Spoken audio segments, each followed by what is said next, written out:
St. Joe, hello, from training camp. We're here with the whole A team, the party of five A team, what we'll call it here. What about just the party of five? I like that.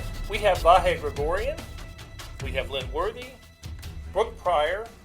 I am here along with Shane Kaiser. And that's it for the people who have been at training camp so far for Facebook Live. Hi, Blair. And Sam is here. Sam Mellinger. We can't have this without Sam, although we have. Yeah. Actually, better without Sam. So You'll do it next week without me. That's right. Get another vacation coming up for Sam Mellinger. So I've earned it. Someone's already glad that Sam is back, so how about that? yes, Wow. fans. What else is Katie up to today? Does Facebook Live can you see Sam's beard on the on the video? Way too far away. You know what? I There's like like a it. shadow on it.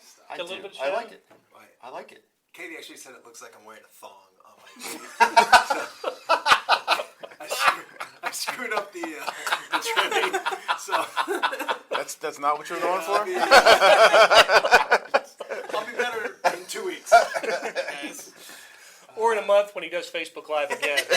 So. And Brooke has been sharing puppy photos. I have and, been. and names, right? Some pretty good names. Oh yeah, Emmanuel Dogba, Barker Mayfield. That which is This is so all out of the good. Cleveland camp, though, Yeah, right? yeah.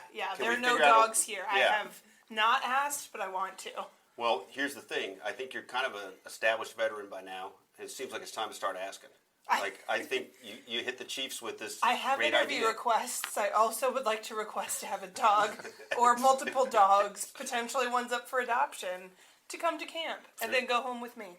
And a credit card that works. But that's a story for another day.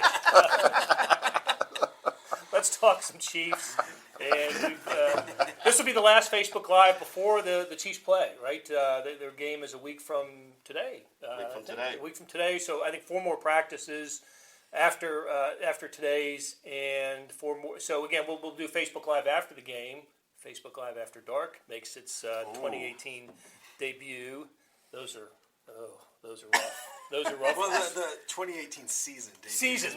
We did one in the calendar year that Oh, yeah. That's got a right. little rough. Just a little history for Brooke and Lynn on the initial Facebook After Dark. It may not have been the initial one, but it was the Christmas version where Blair just absolutely came unhinged and dropped a couple curse words.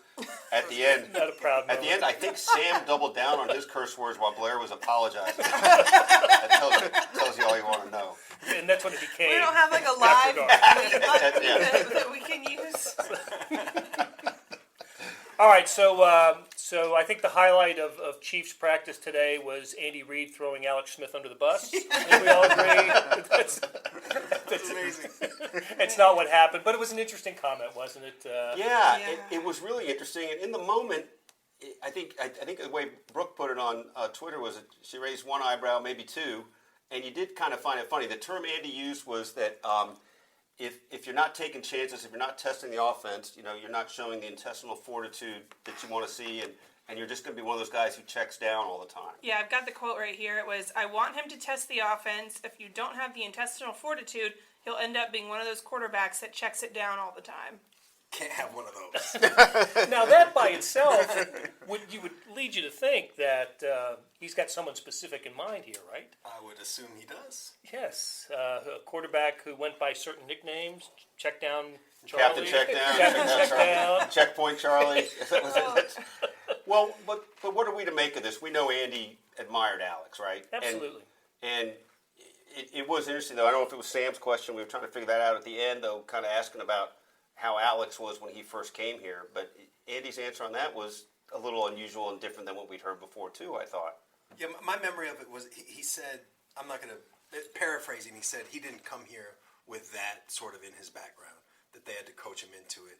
And then it's kind of a stretch in logic, though, right? Because last year, statistically, I think he was the best downfield passer in football, statistically. But that's year 5. Right? Like, I mean, you would think that the 4 before that matter as well, and that's at least subconsciously, Freudian slip, if nothing else, in Andy's mind when he said that. I think that that's sort of the part that I sort of focused in on is the idea of those 4 years before that, because with Mahomes, this is his first year, so maybe it's in some ways more important to sort of lay that foundation that you're not going to be the check down guy, that you have to test the offense, you know, that you have to do these things early, so that later on you just aren't, you know, you haven't already just closed that off, that you're just not going to do it by the time you get to year 4 or 5. And Alex could obviously do it. Like, I mean, physically he did it in year 5, granted with, you know, one of the best deep threats in all of football, right? But it's interesting to me that he came, you know, Jim Harbaugh like sort of shrunk that down, and that was he was what 17 touchdowns and like 4 interceptions or something that last year last full year in San Francisco, and it's like, you know, Alex started with like this, and they had to coach him to stretch the field like this. It's almost like Pat is coming here like this, and if anything, they want to bring him back in a little bit. It's a really interesting, you know, sort of one guy after the other. Yeah, it is. And interesting that the one guy coming after the other has been heavily influenced, I think we have every reason to think he's been heavily influenced by Alex. Totally. You know, it's, by the way, one quick aside on Alex, it's just, we all remember this, but different coordinator every year in San Francisco. So probably he did come in here a little messed up, right? I mean, Well, and all this is a topic because Andy Reid was responding to questions about Mahomes' interception penchant. We've seen him throw more I've seen more interceptions in this Chiefs camp in 2 weeks than I've seen in an entire Chiefs camp in the 3 or 4 years I've been coming up here, because that was Alex, and that Alex didn't throw interceptions. He checked down. No, he didn't. No, I don't mean that. But you didn't see a lot of interceptions. one of those kind of guys. You just didn't see a lot of interceptions, right? And so it's like a couple of. I like it. A couple a day. It's like we're kind of recording. Oh, who got that one? You know, Steven Nelson got this one, and you know who got that one? It was Leon McQuay the other day. And, so that's why the topic came up. And Andy, you know, the ex-offensive lineman that he went and protected his quarterback today, didn't he? I mean, this was all in defending Patrick Mahomes, which I thought he was. You know, he even brought up, he started the response to the question. I've heard all this stuff about his interceptions. Let me explain to you why it's happening. And that's how we got into this discussion. Which I thought, by the way, was a rare acknowledgement of having consciousness at all of what's being written or said. I thought the coaches didn't read newspapers Yes, exactly. or tweets or That's anything exactly else. where I was that about to was my go. impression. That whole- there was just like an ad blocker, but like a journalism blocker installed on their computer that they can't read anything about their team ever. But yeah, I mean, I think that Andy Reid defended him today. Eric Bieniemy kind of defended him yesterday, saying, hey, like, not every day is going to be perfect. You know, stuff's going to happen.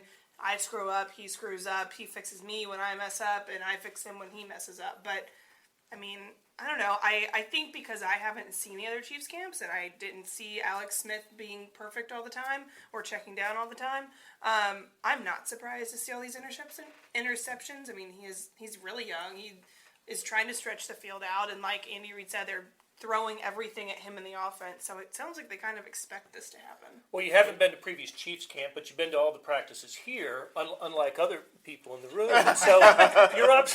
You know what's really great, by the way, is that you're bringing the heat that way, and I haven't been up there for a couple of days. So I can't believe, Sam, you haven't been here. Oh, I haven't been here in 5 days. No, actually, Sam, you were here, a day?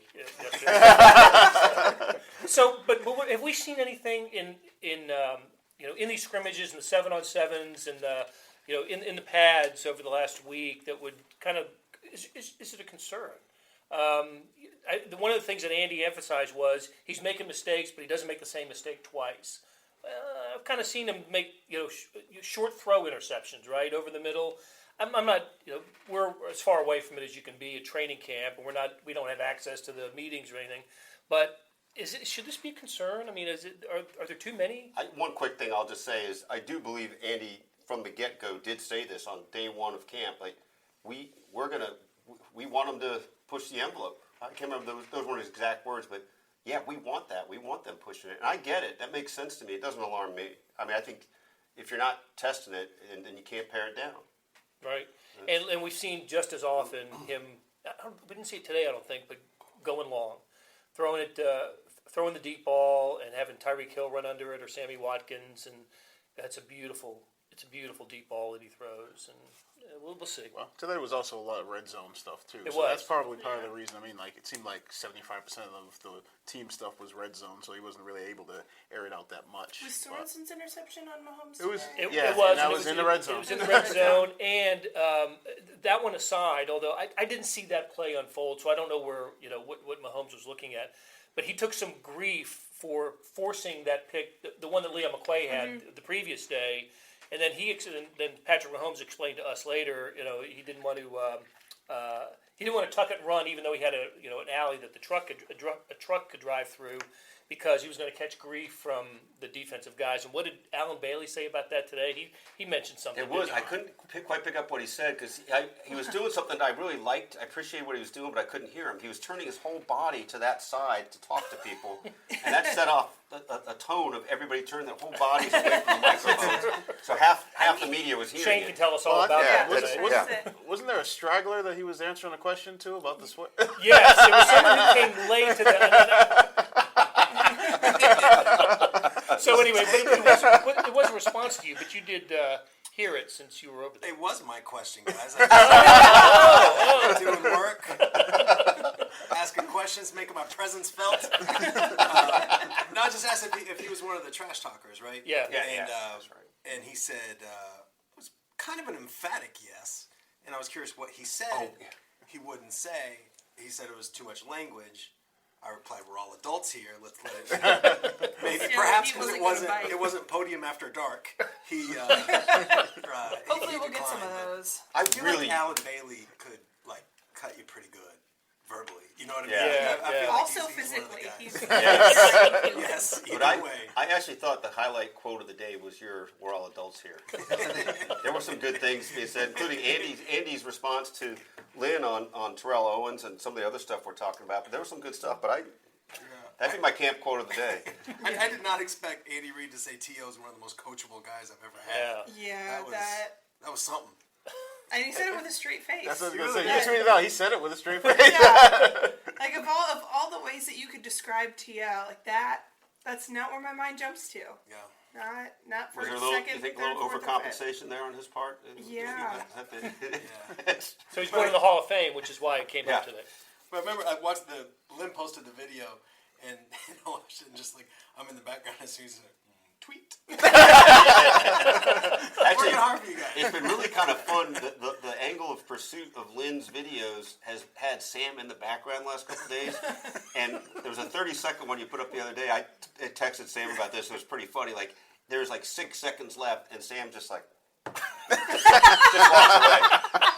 And as it turns out, Sam actually was going to another interview, but Sam told me, a source told me that Sam kind of liked that it just looked like he didn't really care.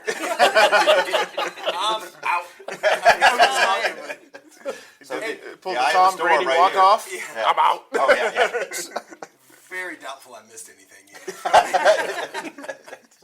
All right, so we've talked about Mahomes a lot up here. Some would say not enough. Look, he is the story. When he was asked about his interceptions yesterday, we didn't talk to him today. He took us through them, and what his mindset was. I thought that was pretty interesting. What he said about what he was thinking and where he made mistakes, and that was almost refreshing to hear a guy take us through those mistakes like that. So should we stop calling them interceptions and start calling them intestinal fortitude? That's Is that right. what should we call them? That's right.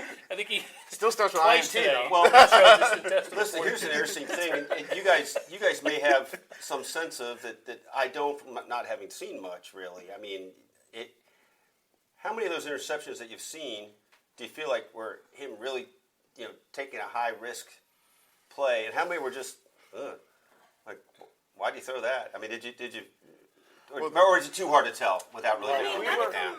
We were talking about that one yesterday, right? Yeah. The one that we all couldn't figure out. You thought maybe his arm got hit, and I was like, Yeah. I couldn't tell if Kareem Hunt just stopped on it. Like that, we were going back and forth. And then he has the really, I think, pretty good explanation that he called the wrong play, which meant everybody went to the wrong place, and nobody was where they were supposed to be. And I just thought, wow, an NFL quarterback admitting that he kind of That'll screwed up the change. play. Well, it'll be that one time, and he'll never tell us that ever again. He will never let's see if admit that happens fault. after a real game. Yeah. But it was revealing. I thought it was revealing. Yeah, but it gave you insight. And of those three yesterday, that was the only one that was like super concerning. Yeah, right? well, 'Cause one of them was not a broken play, but a free play. Yeah. It was offside, so screw it, throw it deep. And then the other one was the should have run it. Should have run it. Would have been a touchdown in the Yeah. game if he'd kept it. So Yeah. you're right. Which That's he a good should point. run it, but it's not that big of a deal. Right. That's a good point. That one that who did we say picked it off? McQuay? No, not the Oh. McQuay in the end zone. The one Davison? Davison, 60, Yeah. the linebacker. Yeah, he's the one that picked it off, and that's the one you said. What was he thinking? What was he looking at? That one just didn't make any sense, and then we heard why it didn't make any sense. So, But none of those three seemed like they were ones that would actually happen in a live game. And if they did happen, like the freebie, that wouldn't, that Right. doesn't matter. The other one, he's hopefully not going to make that wrong call, put it in the wrong play in a live game, and then the one in the goal line, he would have just run it in. Did he recognize that he called the wrong play? I mean, he recognized it obviously by the end of the play, but is that part of what went wrong on that? I think so. I think that's what, if I remember his podium right, that's what he said, that he just made the wrong call. And then I remember after the play, he went over and talked with Andy, and I could see heads nodding, like, I know I screwed up. He said, and then I made it worse. Yeah. Yeah. So you think at some point in the NFL season, and not just because he's at first year, but at some point he's gonna make the wrong call. I think he's not gonna hit 100%. But I think what you hope is in a game he just eats it and goes to the ground or whatever, or just throws it away or something instead of trying to do something that ends up with an interception. Well, what's a twist on that? What I'm trying to figure out, and maybe there's no way to know this, when he says he made the wrong call, was he not aware of what he actually said? Is that kind of what? Yeah, I don't know. And they all Like went use where he wrong didn't expect, or he terminology. just made a bad call in the situation, did he just mangle the terminology? I took it. I'm curious what you guys. I took it that he meant to say A and instead he said B, and so he thought guys were going to do. He one thought thing, A. and they were doing. that would explain why they were in the wrong. Why he thought they were in the wrong place. Yeah, right? that's what I took. But Makes sense. who knows? Again, we'll be talking a lot about Mahomes all the time, right? One thing that strikes me, I know it's a topic that Vahe, I know you've been on. Pat Mahomes played a game last season, right? So he played. I don't know how many possessions the Chiefs had in that game, but he played all but two of them. The two that he didn't play, that Tyler Bray did, and they lost the lead in that time. And then Mahomes came back and led him to the game-winning field goal drive. But I looked this up the other day. Since 2007, there has never been a quarterback drafted in the first round who played less in the first year of the NFL than Patrick Mahomes did last year. 2007. Since 2007. Even including the guy, there's some rookie starters? Yeah, well, most rookies drafted in the first round went ahead and started all 16 games. But even if they didn't, they started at some point during the season. And even there's one who didn't start any games, but appeared in 4 or 5 games and took more snaps than Mahomes did in that game. So, I mean, when we talk about the burden of expectation, I don't think we fully kind of comprehend just how little experience he has. Yeah. And he's going to make mistakes. He's absolutely going to make mistakes. And but what also to me separates Mahomes from maybe other first round drafted quarterbacks is nobody gets to walk into the environment that he's walking into, and that is spend a year, being tutored by Alex Smith and Andy Reid and Matt Nagy, and then having an offense around him like this offense. Mm-hmm. Usually, if you're a first round quarterback, you're coming into you're quarterback the Cleveland Browns, right? Yeah. And a sinking ship, a disaster. That's not the case for Mahomes. So I'm kind of willing to put more of this on Mahomes. He's been given advantages here. Needs to take advantage of this situation. That's interesting. I think that's a sound argument. I mean, I'd still say, he's only 35 passes. But I don't know. I really can't wait. I know this guy's been saying that from the minute he was drafted. I mean, really, you really felt that. But I am at a point where I can't wait to see what this really looks like. And again, the Denver game, it's so interesting, right? Because in a way, it counts. In a way, it's also like a team that was kind of done with its season. Kind of preseason feelish. Yeah, and nothing said preseason, although you would never do it in the preseason, but just oddity of it, the casualness of it, of like, we're going to put the guy back in the game. Right. I mean, you wouldn't do it in the preseason, but it's After like... he's already been fist bumping. Yeah, I mean... Right. The other thing, like the reason that I think like that wrong play call, like things like that are going to keep happening. Is I would love to see this, like 32 quarterbacks list how many years each has been a full-time quarterback in their life. And there's no way that Pat wouldn't be dead last on that. Right. Because at all levels you're talking about. Yeah, because he wasn't a full-time quarterback until his sophomore year of college, which was, so this is year 4 of him just being a quarterback, because he played baseball as a freshman at Texas Tech. So like, most of these guys, you feel like they're doing 7-on-7 tournaments when they're like 14. Yeah. And that's kind of all they're doing. I mean, like kids that just local quarterbacks that are going to go to, no offense, but like, Northern Illinois or smaller schools are full-time quarterbacks when they're 13 or 14. Yeah. And Pat's, this is only, year 4. So there's going to be some of that growing pains, especially with a guy that has, complicated, deep playbook like they have here. Yeah, we talked about this the other day, that just from high school, college to pro,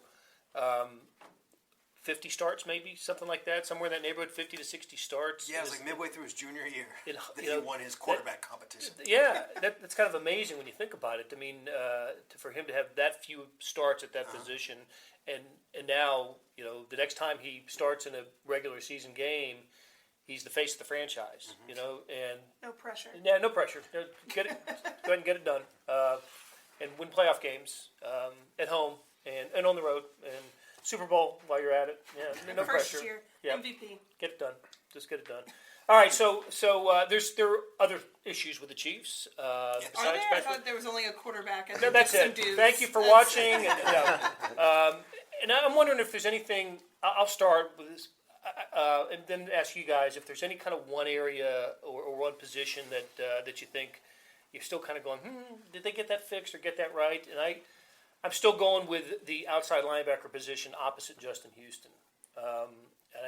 D Ford's there now. Breland Speaks could be there. Tano Passanio could be there. Other candidates could be there. But I just think that's one of the reasons. In addition to his health, it's one of the reasons Justin Houston hasn't put up the big numbers over the last few years. He just hasn't had that guy on the other side that's a big threat.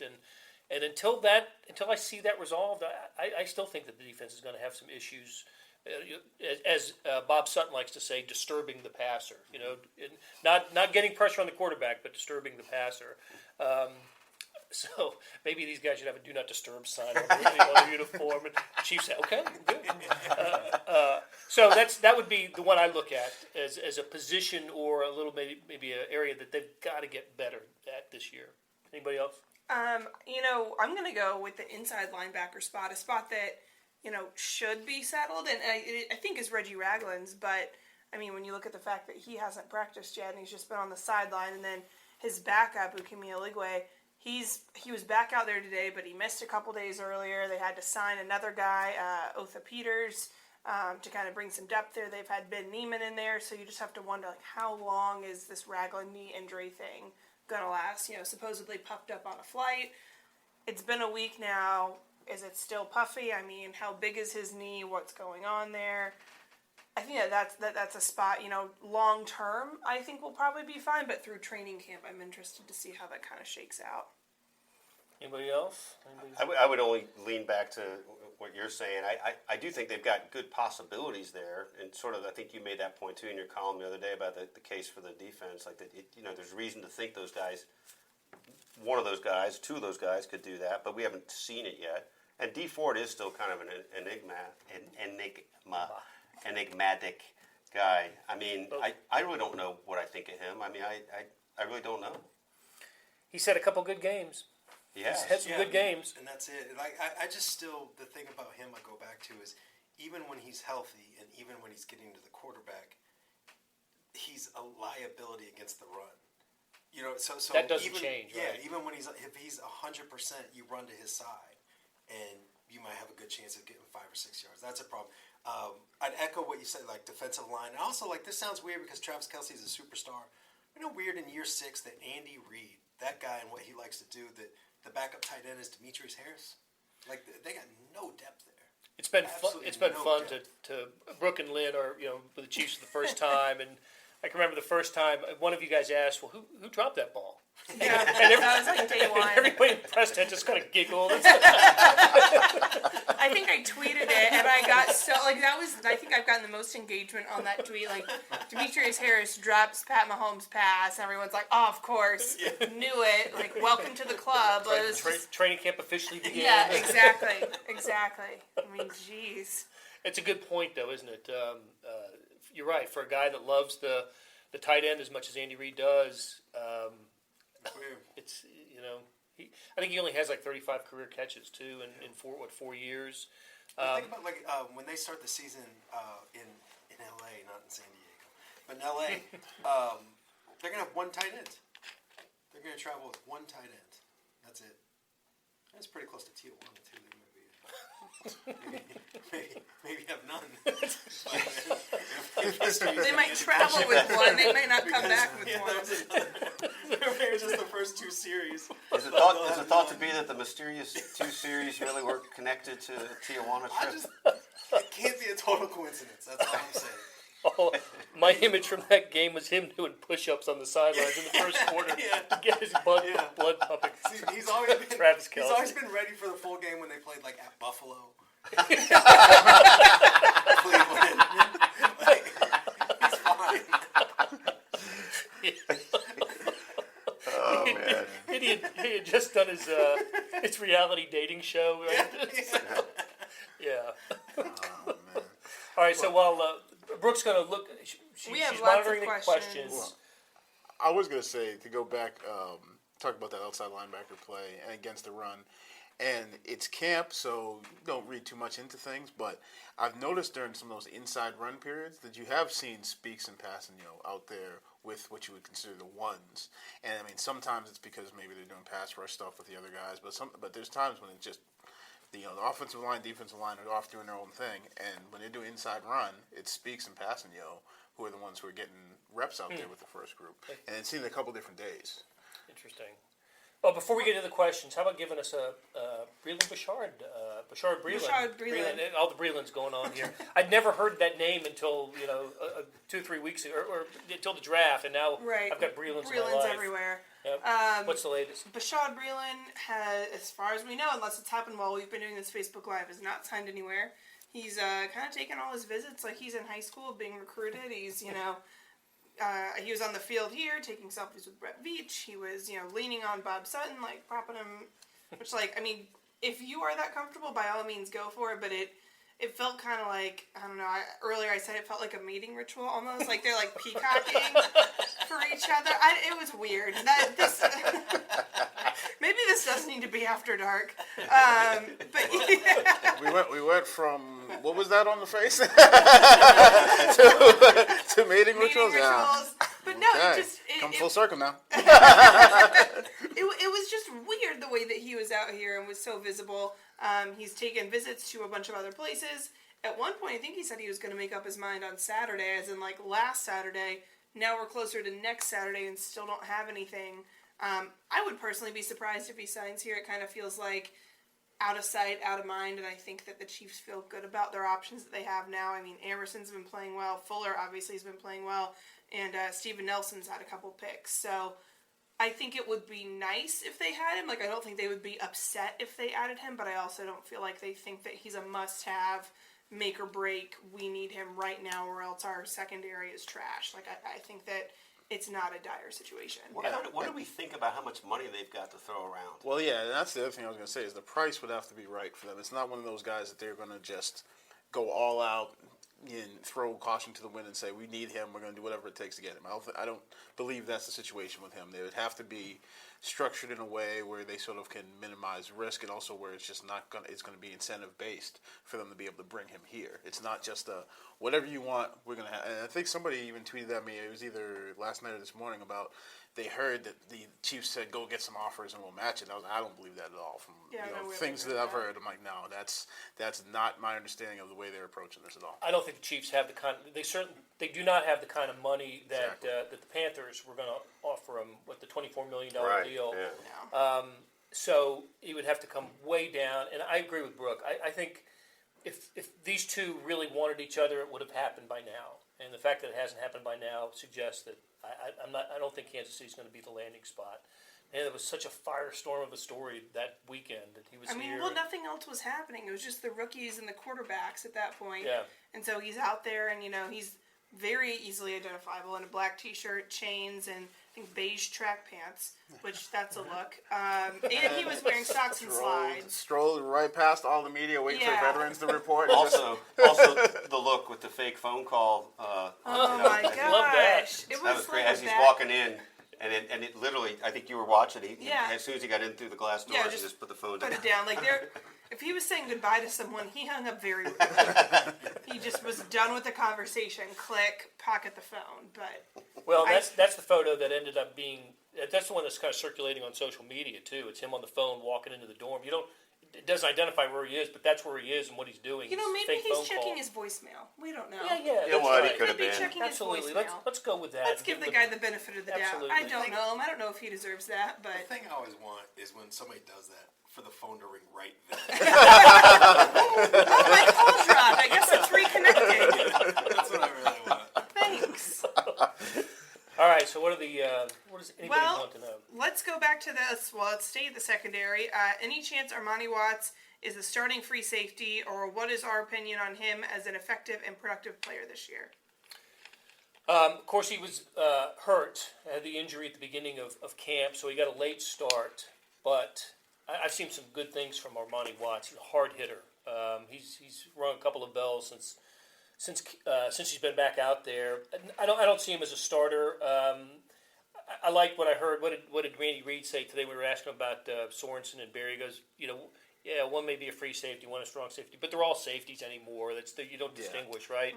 Mm-hmm. So it's Sorensen and Barry out there together, and Eric Murray is the third safety when they have a sub package. But I think Armani Watts is in the group behind them. I think Robert Golden's in that group as well. So he's going to get playing time. He's among the draft class. I don't think we'll see starting against the Chargers. Either in LA or San Diego, wherever they decide that game is going to be. Tijuana. But I do think all of them are going to be part of the position group and play, and that would be, you know who they are.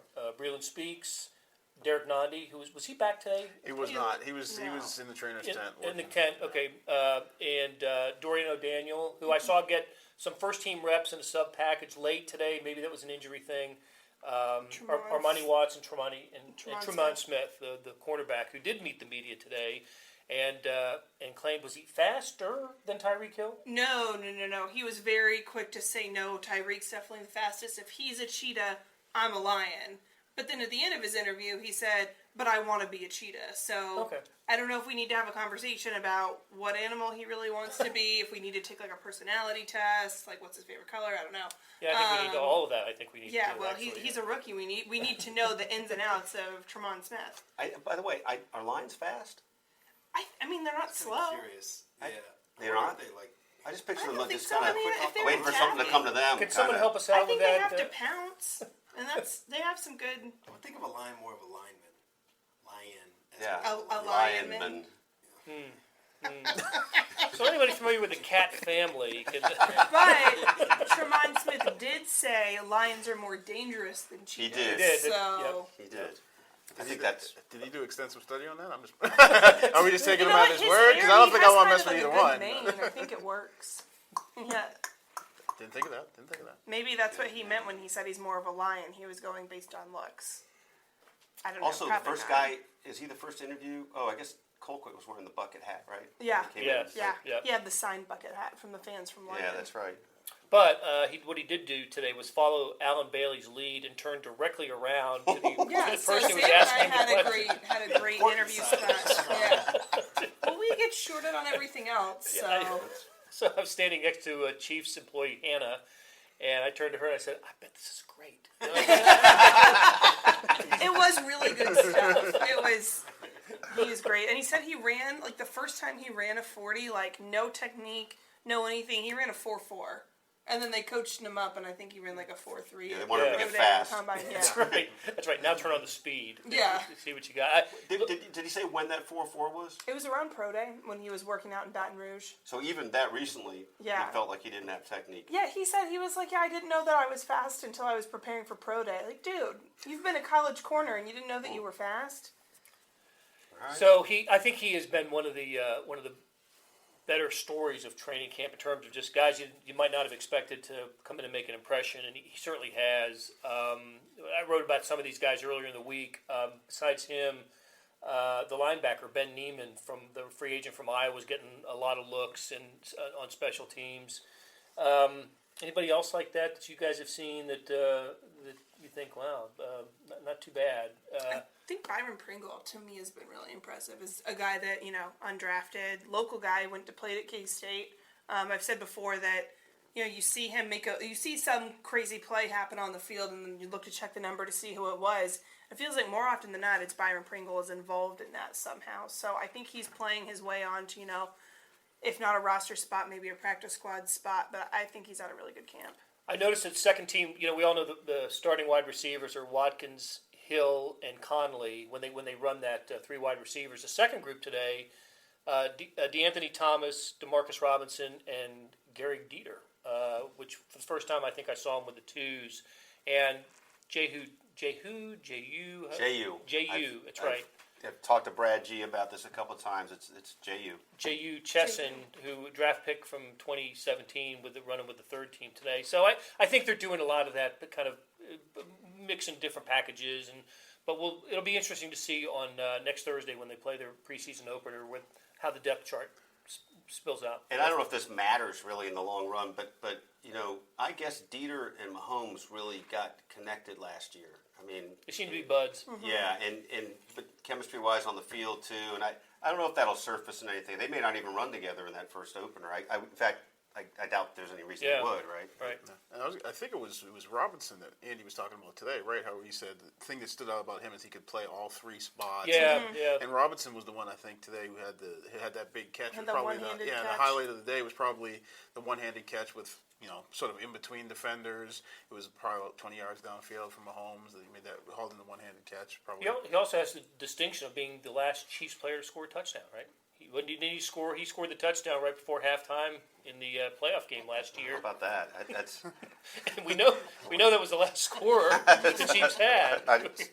You know what's interesting about him? I think we've seen flashes from him of that kind of play, but I think he's also been the classic guy who just is not quite. Like I think he's the guy who's breaking a route off at 15 instead of 18 or things like that. I think that was part of hopefully his growing experience, and I wonder if he's now at a point where he's got command of the offense himself in a way that he can make more of a difference. He was just testing the offense. Got to test the offense. That's right. Even the receivers get to test the offense. Well, speaking of receivers, is this going to be a breakout year for Chris Conley? I don't know. Let's ask the Chris Connolly editor. We should. Somehow this happens. I take it all back to Randy Kovitz's days where, like, if Randy had just written about somebody and then he did something in the game, that's my guy. That's my guy. And I think we all kind of have our guys. We do. I don't know, Chris Conley, near and dear to our hearts, journalism major, making movies, Star Wars fan, Star Wars movie maker. I always tend to see the best in Chris, right? Like, so he'll have a great 18-yard route and make a catch, and I'm like, he's finally turned the corner. Yes. And Right or there then. was what I thought his real problem, but not problem, but a liability of his in his first year or so was he could not track the deep. I didn't think he could track the deep ball. He didn't get called on the deep ball much, but I felt like you could really see him having trouble with that. I thought last year that really was where he turned the corner. But I also think he's a guy like. How many packages is he going to be in? I mean, when they're trying to accentuate other guys. I mean, I keep thinking Sammy Watkins is the difference maker, the guy who's going to benefit from Tyreek and Kelsey.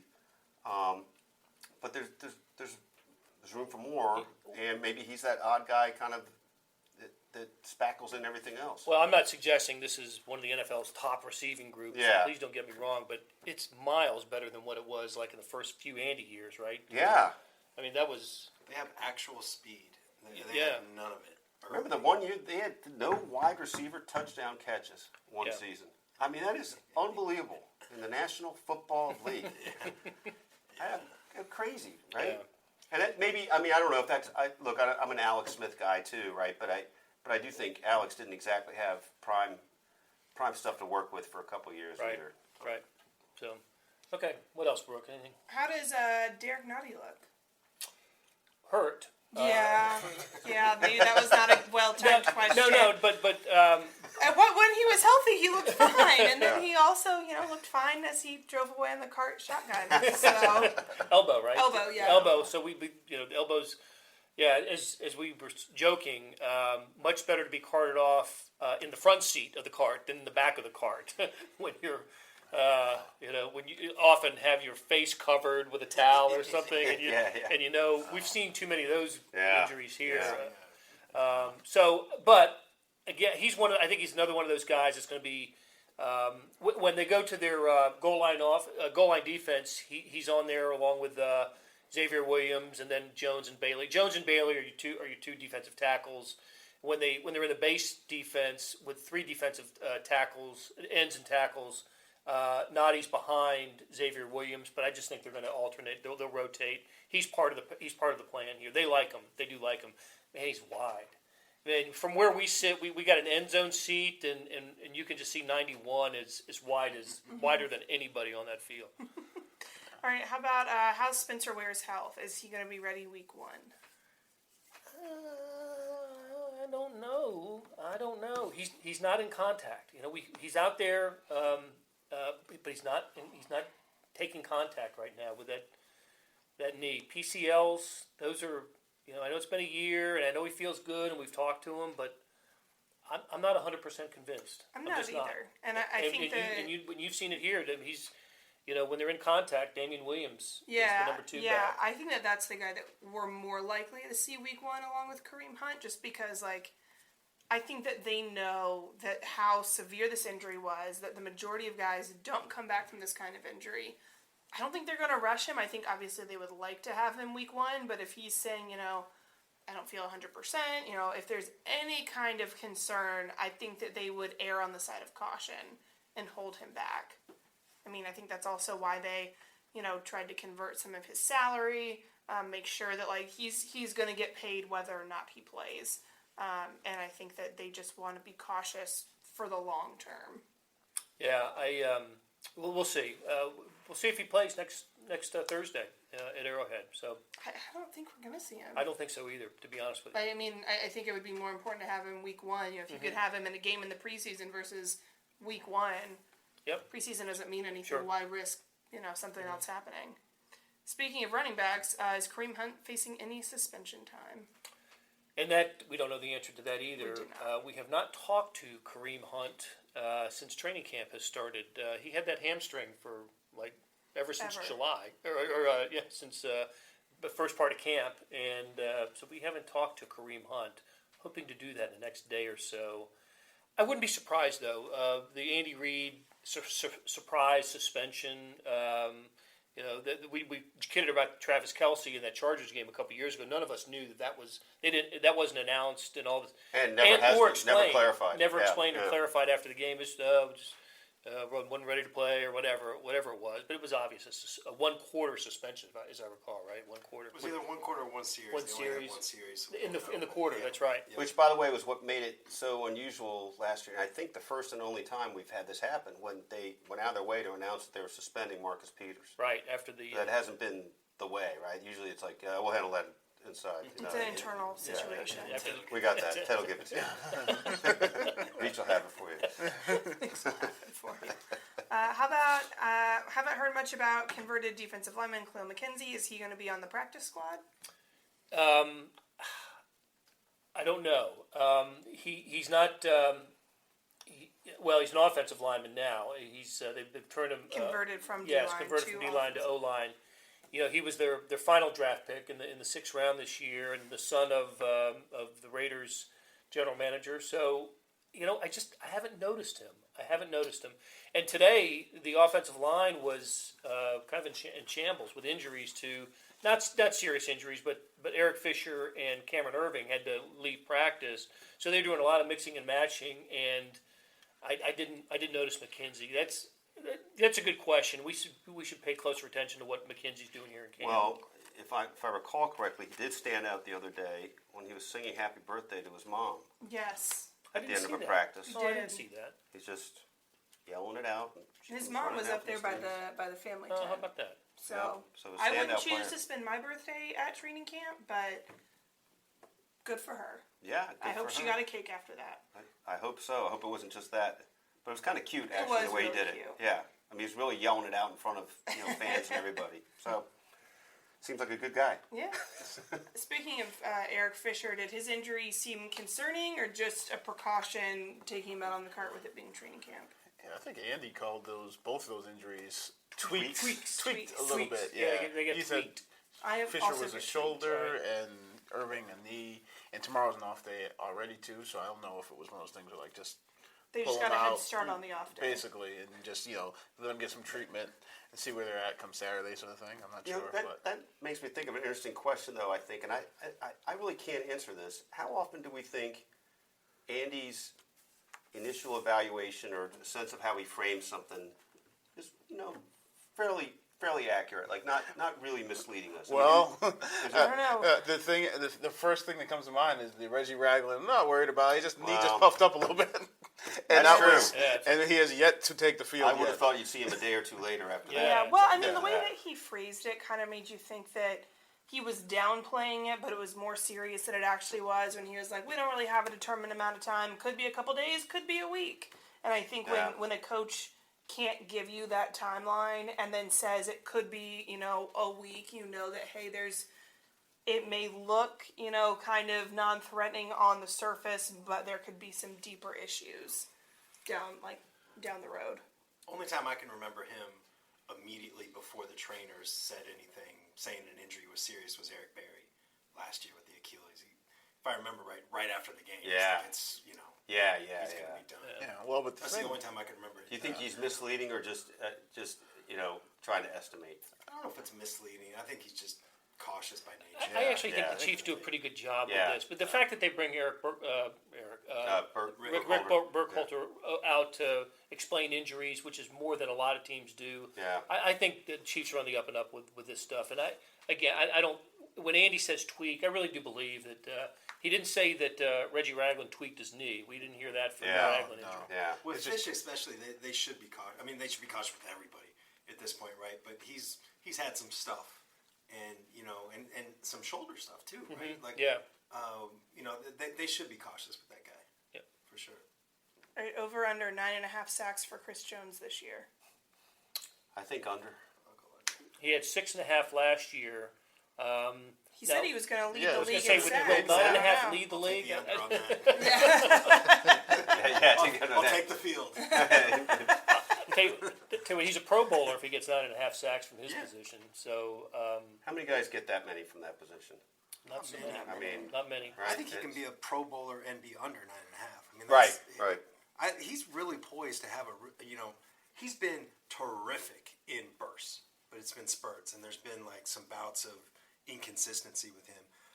But if he can get a little bit more consistent, which was kind of the book on him coming out of Mississippi State. was it Yeah. Ole Miss and Mississippi State mixed up, but coming out of college, sort of consistency, motor, and all that stuff. And it seems like I think he's kind of taken a step each year, and if he can do that this year, I think he can have a breakout season. I think A he's star. my pick to be that person. He is really so break out. talented. And he doesn't admit it, but he has slimmed down. He's changed his body a little bit. He's just thicker and more lean. It's interesting to see. So, how about a last one? A last one. Let's go. We'll end on Patrick Mahomes. Our Mahomes. Back where we started. Here we Bring go it around. full circle again. Are Patrick Mahomes picks a sign that the defense is working, or is it a sign that Mahomes is not seeing it? That's kind of the crux of the whole thing. I think it's a sign that the defense is working. I mean, we've kind of touched on this here and there, but the defense was, kind of in shambles.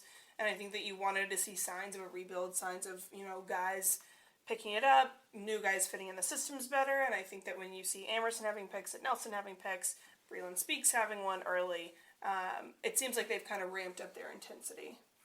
It's definitely given the defense confidence, hasn't it? I mean, they're celebrating those picks and having a good time with it. It's obviously both. It is. I mean, it's this poor defense has been so pick starved at training camp the last few years. They don't know What is this like? It's really hard to pick off from those checkdowns. You know?